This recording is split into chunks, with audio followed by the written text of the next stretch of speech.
Hey everyone. This set of videos is going to be talking about pathologies of the circulatory system.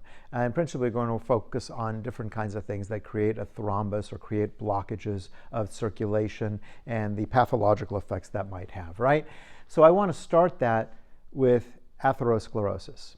Atherosclerosis, you might have heard of the term before, and it's made up of two words. Athero, which is ancient Greek for porridge, and sclerosis, which means hardening. Well, it doesn't take a rocket scientist to figure out that hardening porridge in your circulatory system, not going to be a good thing, right? Nobody's going to like that. To be clear, nobody wants thick, hard porridge in their circulatory system. So, first thing we need to understand atherosclerosis is to understand or to remind ourselves of flow and flow disturbances. We've discussed this before, but you might remember that I pointed out that blood wants to clot. So whenever blood is allowed to stand still, it's going to clot up. And if we have obstructions, remember the imagery I used was a creek or a river with rocks in it. If we have obstructions, those are places that's going to slow down flow, create still lack of movement that is going to create clotting. So if we've got some kind of an obstruction to our circulatory system, then that obstruction is going to likely build around it some kind of thrombosis, some kind of clotting that we don't want. So to understand how this works, we need to visualize what we're talking about here. So we might begin with a vessel like this. Vessels are just tubes, right? And on the inside of that tube is a thin, very sleek lining called the endothelium. And that endothelium is very slick, and so what it's doing is allowing the blood to flow through without disturbances. So those sticky proteins don't stick to it ideally. The platelets aren't going to clog up on it. It's a nice, smooth, open surface. And we talked about before, if we were actually to take that and put in there some kind of supportive structure, like I talked about before, that finger trap kind of thing that is a stent that is meant to keep it open, then that might create some turbulence and that might stimulate a thrombus. So we're going to need medication to avoid that. But in most circumstances, we have smooth endothelium, and so we don't get any kind of clotting disorders or what we call coagulopathies. Okay, but let's imagine a scenario where we have high blood pressure. Now we've got is beating against the walls of this thing. Remember, this is expanding and contracting to some degree, both as the result of smooth muscle response, but also as the result of the changing pressure in the flow as a result of the heart beating. That difference between systolic and diastolic pressure. If we have high blood pressure, then that's kind of becomes a pounding force. And so now we've got a shear force against the walls of this endothelium. In other words, we've got pounding that's going boom, boom, boom against the wall of the endothelium and kind of tearing it away from the vessel wall. And so that thin layer of smooth, slick tissue starts giving way a little, and it starts tearing up a little bit like that. You physically damage it as a result of the repeated stress, the repeated insult of high blood pressure. So that then tears up a little bit of the wall inside your vessel. Then things can build up in there.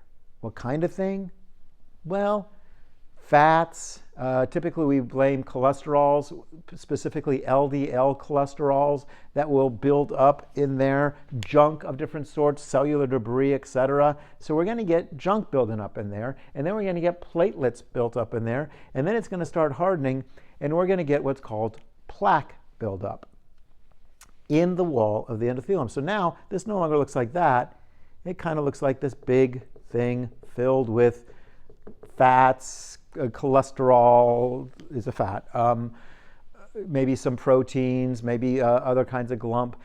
And then what's going to happen is we're going to get an inflammatory response. We'll talk about this later, but very simple version of this is your body's going to recognize this as a problem, and it's going to respond by sending in cells that are meant to create scar tissue and support it. And so that's going to start building up here. Now, it might also send in specialized cells whose job is to eat up debris like this and get rid of it. Those are called phagocytes. We'll talk about that when we talk about a defensive system. But a point I want to make here now is if you're a smoker, then this clump could be toxic to those phagocytes. So the phagocytes won't go in there and clean it up. The phagocytes will go in there and be part of the debris that builds up the lump. So smoking and high blood pressure, deadly combination, right?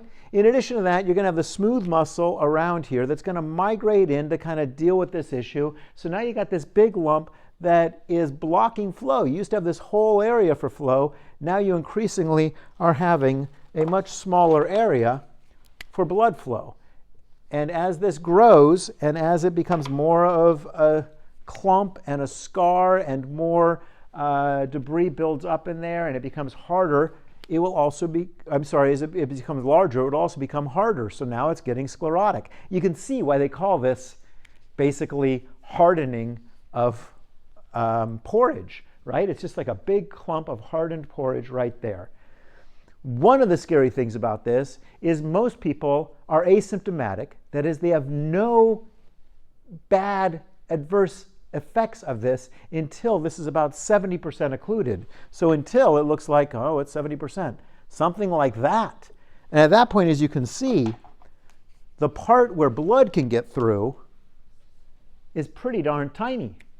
And at that point, you might start feeling some of the effects. For example, you might start feeling weakness on exertion. In other words, you try to go up some couple of flights of stairs and you're really having trouble and your heart's pumping like crazy. Why? Because the muscles and tissues downstream of this want more oxygen because you're doing more exercise, but they can't get it because the blood can't go through this tiny little opening.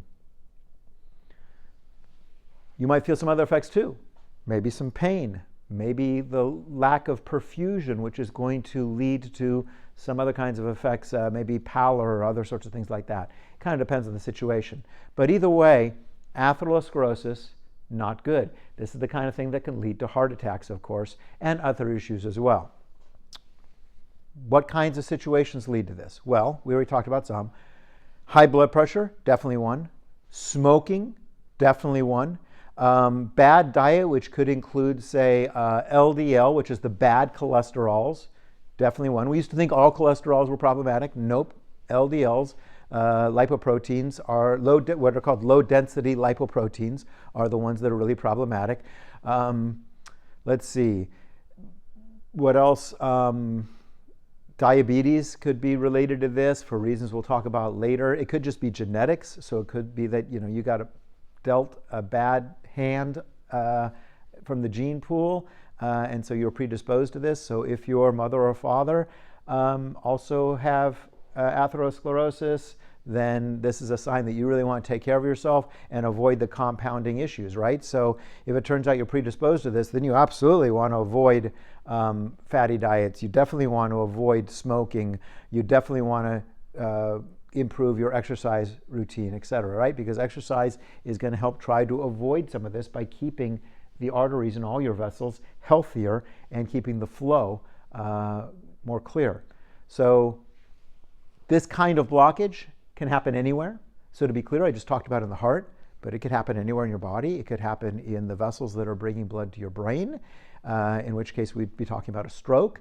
It can happen in the vessels that bring blood to your heart. It could happen in other vessels as well, right? So in each of these cases, this is going to be a very bad deal. And what we're going to do is spend a little bit of time talking about this kind of dynamic and how it affects different parts of your body in the next video. I'll see you then.